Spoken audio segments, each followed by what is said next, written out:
used to think the phrase, "the kingdom within," was just poetry, a soft metaphor meant to calm anxious minds. Then I met Elias. Not his real name, of course. None of the names in this story are the ones they were born with. He didn't look like a mystic. No robes, no incense, no dramatic pauses.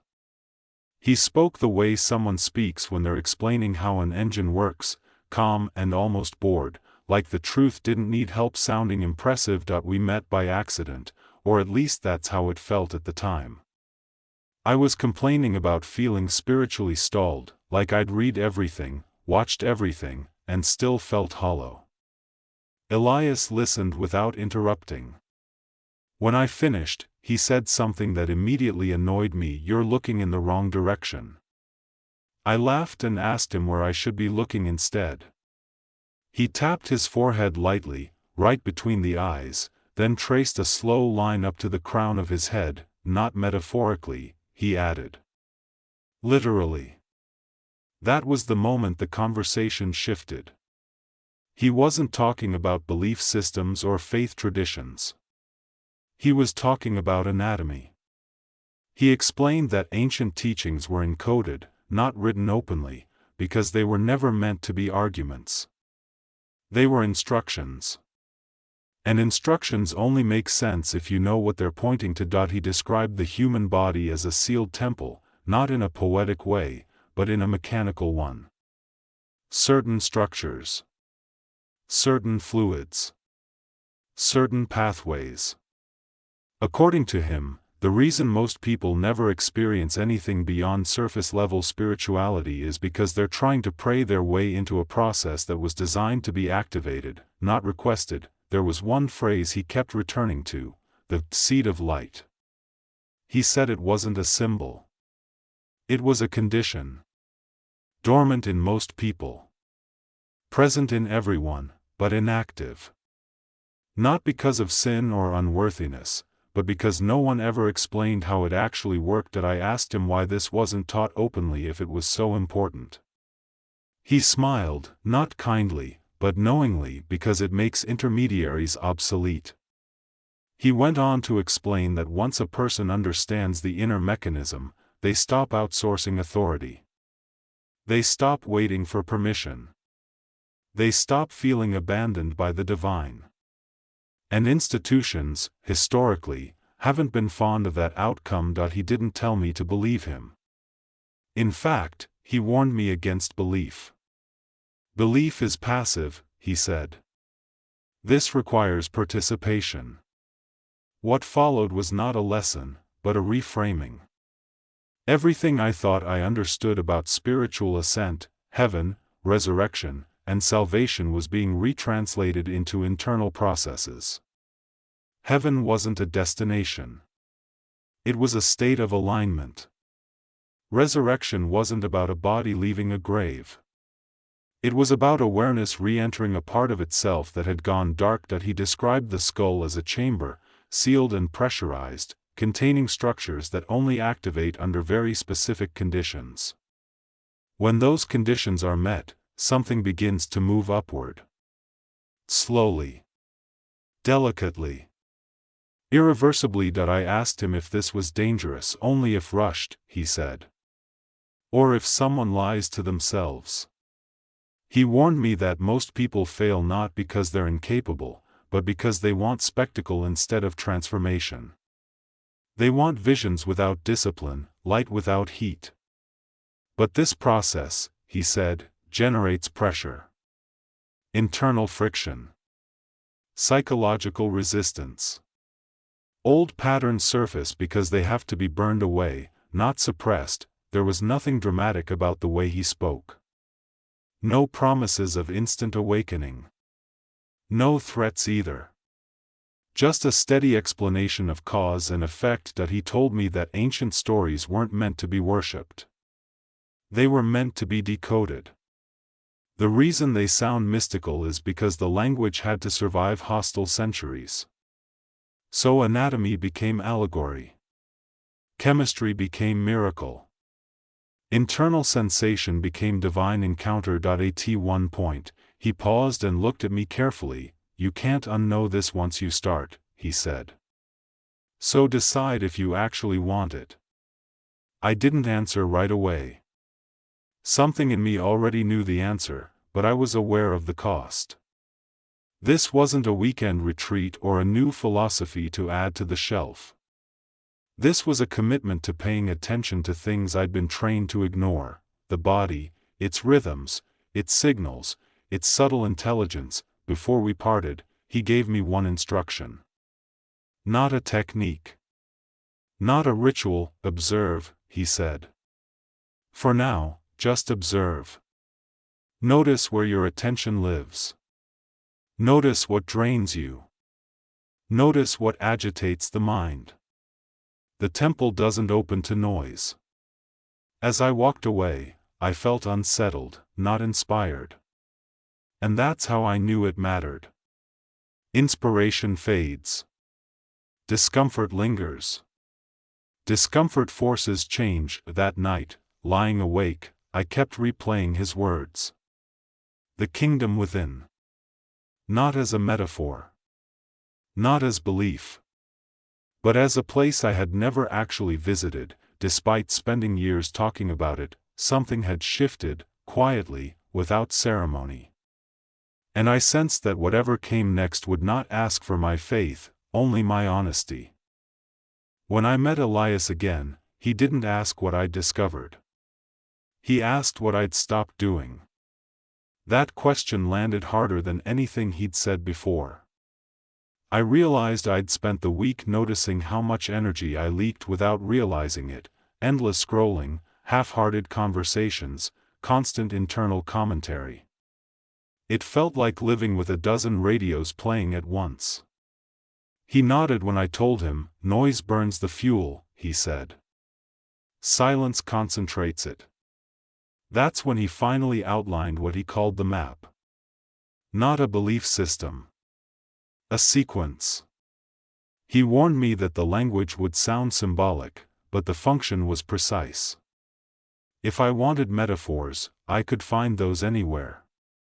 If I wanted movement, I had to understand the mechanics that he spoke first about: the oil. Not literal oil, but a refined inner substance generated through restraint, focus, and attention. He said most people dissipate it as fast as they create it, through compulsive habits, emotional excess, and mental chatter. The ancient texts didn't condemn pleasure out of moral judgment, they described energy loss. Simple cause and effect. Then he described the latter. 33 steps, not as a number to worship, but as a rough mapping of the nervous system, the spine, and the brain. Each step represented a threshold of pressure and integration. Nothing leapt. Nothing exploded. It rose the way sap rises in a tree, slow, invisible, unstoppable once conditions are right. That I asked him why so many teachings fixated on suffering and sacrifice. He shook his head. "Misunderstood shorthand," he said. They were describing friction. As something moves upward, it meets resistance. Old identities, emotional patterns, unprocessed memories, they surface because they're in the way. This is where people quit.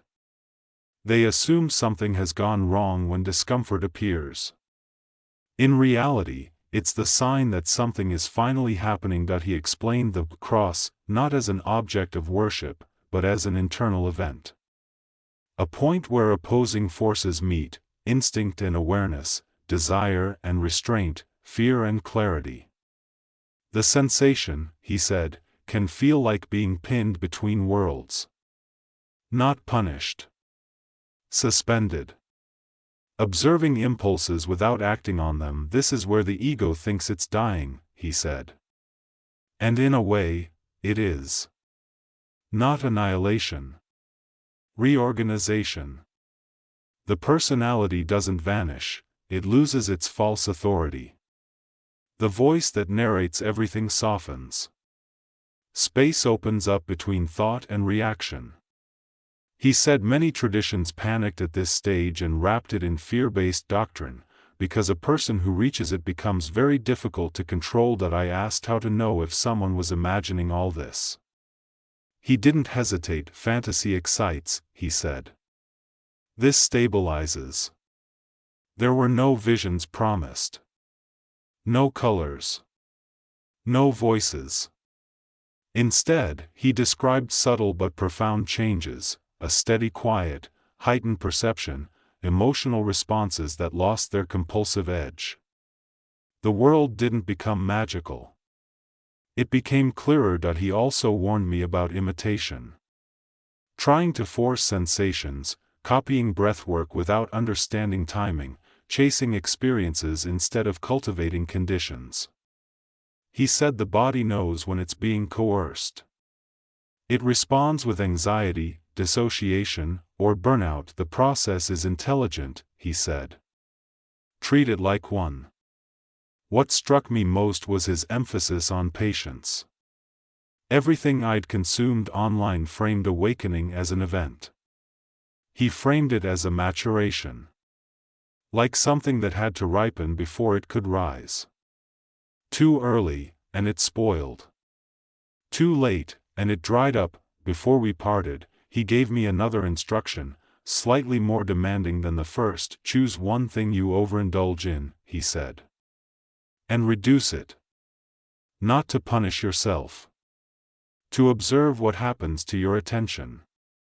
That was it. No mantra. No posture. Just subtraction. Over the following days, I noticed how uncomfortable stillness felt at first. How the mind tried to bargain. How emotions spiked without their usual outlets. And then, slowly, how something else appeared underneath the agitation, a steadiness I hadn't felt before. It wasn't dramatic. It was quiet. But it was unmistakable. For the first time, I wasn't chasing meaning. I was creating the conditions for it to emerge on its own. And I began to understand why these teachings survived in fragments, encoded and misinterpreted. They were never meant to be consumed. They were meant to be lived. By the third time we spoke, Elias stopped explaining and started asking for specifics. Not how I felt, but what I'd done. How long I'd slept. What I'd eaten. When my attention scattered. When it settled. He treated the process the way a skilled technician treats a delicate instrument, adjustments, pauses, recalibration. That's when he introduced the cycle. He didn't frame it as mystical at all. He called it a window. 72 hours in which the body naturally resets certain internal balances, provided it isn't constantly interrupted. Most people, he said, never experience this window fully because stimulation never lets it close. The practice itself was deceptively simple. Once a month. A brief period of restraint, not extreme, not ascetic. Cleaner food. Reduced input. Less speech. More rest. Time spent noticing dreams without interpreting them. Letting the nervous system discharge without distraction. This isn't about deprivation, he said. It's about coherence. He explained that when the body enters this state regularly, something accumulates instead of dissipates. The ancient texts described it as fire, oil, or light because language had to gesture toward sensation. Modern language would probably call it integration. The mind stops pulling in 10 directions. The body stops bracing. Awareness gathers itself. The first time I tried it, nothing dramatic happened. And oddly, that reassured me. No fireworks. No revelations. Just an unusual calm on the third day, like the background static had been turned down. Thoughts still came, but they didn't cling. Over the following months, the changes became more noticeable. Emotional reactions lost their urgency. Things that used to hook me, arguments, praise, anxiety, passed through more quickly. Elias called this heat regulation. Old patterns surface, burn, and don't leave residue if you don't interfere. He warned me not to romanticize the process. Some months were uncomfortable. Irritation surfaced. Fatigue. Moments of doubt. But he reminded me that the goal wasn't bliss. It was clarity. And clarity often reveals what's been avoided. He also spoke about time. Not linear time, but internal timing. He said the body works in longer arcs than the mind wants to accept. A year, he suggested, was a meaningful threshold. Not because of symbolism, but because it allowed enough cycles for the system to reorganize without being rushed. A year is honest, he said. Anything shorter is marketing. As the months passed, I noticed something else. My dreams changed. Not in content, but in texture. They felt less chaotic, more coherent. I woke up remembering them without effort. He said this was a sign that the inner and outer awareness were beginning to speak the same language. Modern life, he admitted, works against this process. Constant stimulation. Endless urgency. Identity built on reaction. But he didn't frame society as an enemy.